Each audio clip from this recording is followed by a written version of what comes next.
Young Royals returns with its third and final series. Picking up after that explosive Season 2 finale, the latest installment promises a fun, passionate, and messy arc for Wilhelm and Simon, according to leads Edvin Riding and Omar Rudberg. Wilhelm and Simon have never had it easy. It's a wonder that the star-crossed lovers of young royals even met in the first place, what with Will being the crown prince of Sweden and all. Yet their love still endured across the first 2 seasons, despite their different social standing and, of course, that tape. However, the relationship has been worse than it was in 2 seasons, when the two could finally be themselves in public. Will and Simon are under more pressure to fit in as a royal couple, which is causing their differences to become more apparent now that they are free to admit their love. Will's hesitation to fully embrace Simon's initiative to encourage a shift in Sweden's perceptions toward queerness points to his royal privilege, even as Simon feels emboldened to do so. Furthermore, these disparities have the potential to completely separate the couple if they aren't attentive. With just 1 episode remaining, Simon argues, "I can both like you and be against the system." But that's no longer a given. In light of this, let's break down how Young Royals' 5th and penultimate episode of Season 3 sets up the conclusion of the series, and possibly Wilman's as well.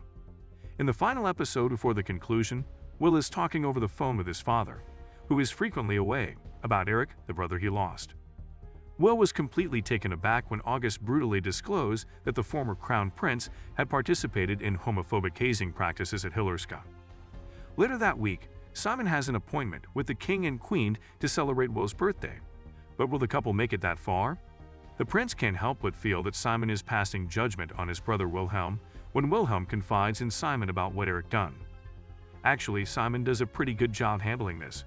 He just tells Will that he needs to get used to the idea that maybe Eric wasn't perfect. However, the prince becomes quite protective and leaves, which is not good news for the birthday celebrations that are about to take place.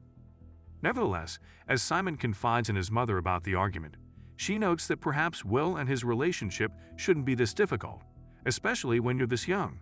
Nevertheless, Simon is unfazed and wakes Will up on his birthday with a song and a cute little cake because, well, we all know how much he likes to sing. It turns out that Will had sent a text apology earlier in the week. Simon says that they're fine now, but it's unclear how long that will last. First up comes the public-facing party, which of course includes August, who loves nothing more than to work his way into the royal circle and thrives on controversy. He and Will are made to take happy photos together as photographers swarm about, until the prince has had enough and plans August's quick departure. Simon finds it completely insane and serves as another reminder of the vast distance between them when he discovers that Will is only allowed to eat food that has been inspected by security to ensure it hasn't been tainted. Later, there's a more private celebration where the king and queen talk with Simon as Will looks on, awkwardly, and becomes increasingly agitated. Eric's name keeps coming up, and eventually it all comes to a head when his mother refuses to eat any of Will's cake. Wilhelm lets loose a flood of fury, the culmination of all the wrath he has been holding inside. Will describes the anguish he felt after Eric's death, saying, "I was crushed and I needed you. I wasn't even allowed to mourn with you. Sweden's pain was more important." But Wilhelm has been thinking about more than just that. Will tells his mother, "You have a breakdown and I don't want to lie about Simon. You're never here for me." Will doesn't stop even after the king intervenes to protect his wife. "And you don't care about me and you let Mum do as she pleases. Dad, I'm your only son. Are you able to see me? Well, I shall speak as I please." It's not that easy to be your mum and your boss. Christina tries to defend herself, to which Will retorts, "I've noticed because you're useless at both." With everything said and done, Will storms off, completely spent, since those are the kinds of statements you can never truly take back. When Simon eventually gets to see him, he finds the birthday kid sobbing on his bed. "Simon, I apologize. That's not what I intended for you to see." Simon says, "I've truly tried to be there for you, but I can see how everything hurts you today. I feel offended by the entire thing." The conversation abruptly changes in a way that surprises Will. There is so much love in those words that linger in the air, but there is also a lot of suffering, and it's unclear who will prevail. Simon remarks, "It feels like you changed into someone else. I don't recognize you." Subsequently, Simon utters statements that are difficult to retract, mirroring his mother, "Love shouldn't be this hard." Will wonders, "What do you mean?" as the message finally clicks with him. Simon says, "Maybe this just won't work. I can't do this anymore, Subsequently, the credits begin to roll.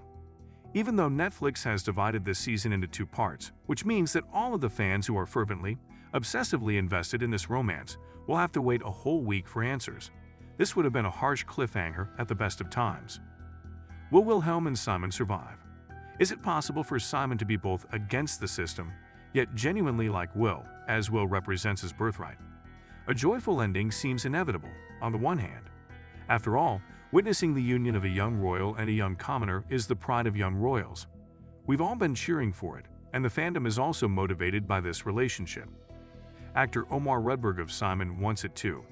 After the dramatic conclusion of Season 2, Rudberg told us, "That's something that I'm looking forward to see them like a we against the world kind of thing." However, Omar conceded, it can't be like that all the time. It needs to be captivating. The emotions must be awakened. Even though it hurts to say it, we think that Will and Simon parting ways at the conclusion would make for a more interesting conclusion. After all, not many teenage romances last until adulthood, so it would make sense that the show's focus on royal privilege would eventually lead to that outcome, causing the couple to part ways as their ideas diverge. Young Royals has consistently excelled at truly channeling real life in a way that few other series can equal. In that sense, Woman's demise might be the most appropriate conclusion. Nothing endures forever, and Young Royals is no exception.